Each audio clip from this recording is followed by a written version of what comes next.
The Incredibles. By Disney Junior. Hmm. During the golden age of supers, Mr. Incredible was the world's greatest hero.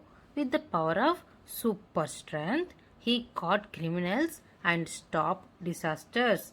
He protected the public from harm. Mr. Incredible married another super elastic girl. The two supers loved each other and the future seemed bright until disaster struck.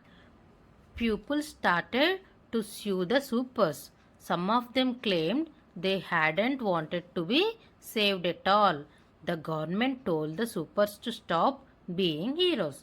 They had to go into hiding and live like normal people. So Mr. Incredible became boring.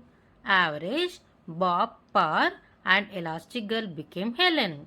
They had a shy daughter, Violet, who could turn invisible and create force fields, a super person named Dash, and a baby called Jack, who seems to have no superpower at all. With all these superpowers, family meals could get chaotic. Controlling Super Kid was tough. Helen adjusted very well to normal life and focused all her efforts on the kids. Bob worked in a boring job at an insurance company. He desperately missed being a super. Bob just couldn't help dreaming of the past. Occasionally, he would blow his cover by using his powers in public. Then the whole family would have to be relocated and start all over again. One night, Bob went out with his friend Lucius. In the super era, Lucius was known as Frozone, literally the coolest super of all. They were tuned into the police radio. Bob was listening to reports of crimes in progress. He was hoping to save someone, just like the good old days. When he heard about a fire at a nearby apartment building, Bob convinced Lucius they should go and help. We are gonna get caught, said Lucius. The two supers saved several people, but in order to escape the fire, they had to break into the jewelers next door. A policeman thought they were thieves. So Lucius used his superpowers to freeze him, and the two supers escaped. Nearby, a mysterious woman watched them from her car. At work the next day, Bob wanted to help someone who was being mugged, but his boss wouldn't let him go. Bob was so frustrated at not being allowed to help that he gave his boss a tiny push, but it carried all of Bob's super strength. His boss crashed through 5 walls and Bob lost his job. Bob was worried. He didn't want to tell Helen he was fired. But what could he do without a job? At home in his den, Bob was clearing out his briefcase. Suddenly, a computer fell out. On the screen was the woman who had been secretly watching him the night before. My name is Mirage, she said. I represent a top secret division of the government. A highly experimental robot has escaped our control. She had a very special top secret mission for Mr. Incredible.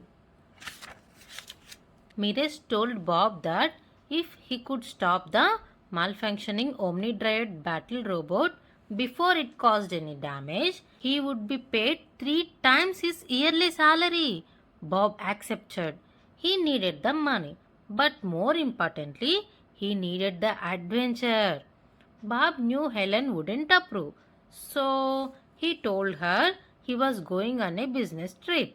Bob was taken to the island of Nomanism, where he and Mirage discussed his mission.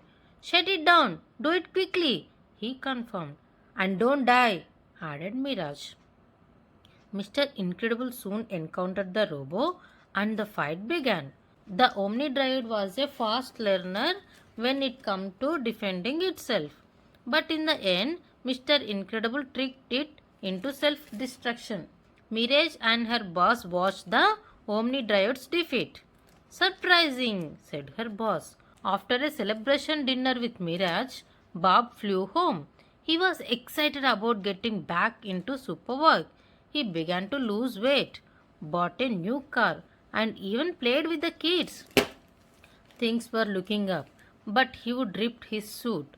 So he decided to visit Edna Mode, the former fashion designer for the supers. She agreed to mend the old suit for sentimental reasons, but insisted on making him a new, bold, dramatic outfit. The new suit arrived just in time. Mirage had a new assignment for Bob. Another conference, he told Helen. Short notice, but duty calls. As Bob flew back to island, Helen had discovered a blown hair on his jacket. She wondered where he was really going. Mr. Incredible got quite a shock when he arrived for his briefing. He was attacked by a new and improved Omnidriode. This time the robo was unbeatable. As it defeated the hero, a stronger in a black costume appeared. It's too much for Mr. Incredible, he gloated. I went through quite a few supers to make it worth it to fight you. But you are worth it. After all, I am your biggest fan. Buddy, Mr. Incredible said. He barely recognized his former number one fan. My name is not Buddy, I am Syndrome, and now I have a weapon that only I can defeat. Mr. Incredible tried to escape. Syndrome froze him in his immobile. Who is super now? He yelled. But then he lost control and accidentally flung Mr. Incredible off a waterfall. Syndrome threw a bomb after him, but Mr. Incredible found safety in an underwater cave. Syndrome sent a probe to find him, but the hero hid behind the remains of Geyser Beam, a super who had died battling the Omnidriode. Just before he died, Geyser Beam had used his laser vision to etch the word Kronos on the cave wall. What could it mean? Bob wondered. Meanwhile, Helen had found Bob's newly mended suit. She knew that Edna must have fixed it, so she went straight to her to find out what Bob was up to. Edna was thrilled to see Helen. She would so enjoyed making and testing Bob's new suit that she would made one for Helen too, and one each for Violet, Dash and Jog. Each new suit came with a homing device for handy tracking. But Helen was very upset. You helped my husband resume secret hero work behind my back? I assumed you knew, darling, Edna protested. Helen phoned Bob's work and learned he would been fired almost 2 months ago. Where was he? Edna passed Helen the homing device that would locate him. Meanwhile, back on the island, Bob sneaked into Syndrome's base. Using the password Kronos, he hacked into the computer and discovered Syndrome's plan. Syndrome had killed many supers perfecting his Omnidriode. Now he planned to set the robo loose in the city. No one would be able to stop it. Suddenly, Mr. Incredible's homing device went off. Now Helen knew where he was. But so did the island security. They shot out great sticky globules to catch him. Mr. Incredible was trapped. Back on the mainland, Helen knew she must find her husband. She realized she would only be able to do it if she became Elastigirl. Elastigirl followed the homing signal in a borrowed jet. She soon found that Violet and Dash had left Jack at home with a babysitter and stowed away on the jet. They had also found their super suits. As they approached the island, the jet was attacked by missiles. Elastigirl told Violet to create a force field around the plane. But Violet was hesitant. She didn't think she could make one that big. In his prison cell, Mr. Incredible listened to the attack on his family with horror. Target destroyed, came a voice from a speaker.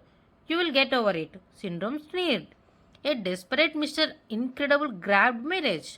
Release me now or I will crush her, he said. Go ahead, said Syndrome. He knew that Mr. Incredible could never do such a thing, no matter how upset he was. Defeated, the hero let Mirage go. But Mr. Incredible's family was still alive. Elastigirl had stretched herself around Violet and dashed to protect them, just as the missile blew the jet out of the sky. Then she had made herself into a parachute and floated with her kids down to the water below. Elastigirl stretched into the shape of a boat while Dash pushed her and Violet to share by kicking his speedy legs. They soon found safety in a cave. I am going to look for your father, Elastigirl told her children. If anything goes wrong, use your powers. When the time comes, you will know what to do. After Helen left, the cave suddenly filled with a huge ball of fire. Dash and Violet fled. They only just escaped. The fire was the rocket exhaust from Syndrome's base. He had launched the Omnidrive towards the city. At headquarters, Mirage had decided to send Mr. Incredible free. She was angry that Syndrome had challenged the hero to hurt her, and she wanted him to know that his family was still alive. Mr. Incredible was so happy to hear this news that he hugged Mirage. But just then Elastigirl burst in. She punched Mirage from across the room. Mr. Incredible tried to explain that Mirage was trying to help him, but Elastigirl was too angry to believe him. Where are the kids? Asked Mr. Incredible. They might have triggered the alert, said Mirage. Syndrome's guards had indeed found Violet and Dash. They chased the two young supers and velocipods. We protected herself and Dash with a force field. Then Dash began to run. They raced through the jungle in the protective ball, rolling at top speed. Mr. Incredible and Elastigirl found their kids when they were bowled over by them. Together, the family fought off Syndrome's guards. They made a top team, but suddenly Syndrome arrived and locked the Incredibles in his immobile. Looks like I have hit the jackpot, Syndrome gloated. Oh, this is just too good. Then he took them to his base and suspended them in an immobile cell. The robo will emerge dramatically, do some damage, and just when all hope is lost, the villain explained, Syndrome will save the day. He sneered at Mr. Incredible. I will be a bigger hero than you ever were. You killed off real heroes so that you could pretend to be one, said Mr. Incredible. I have got a city to save, Syndrome cackled as he took off for the mainland. I am sorry, Mr. Incredible told his family. I have been a lousy father, so obsessed with being undervalued that I undervalued all of you. He sighed, You are my biggest, you are my greatest adventure. But even as he spoke, Vivi was creating a force field allowing her to escape the energy beams and set her family free. Soon the Incredibles were back in action.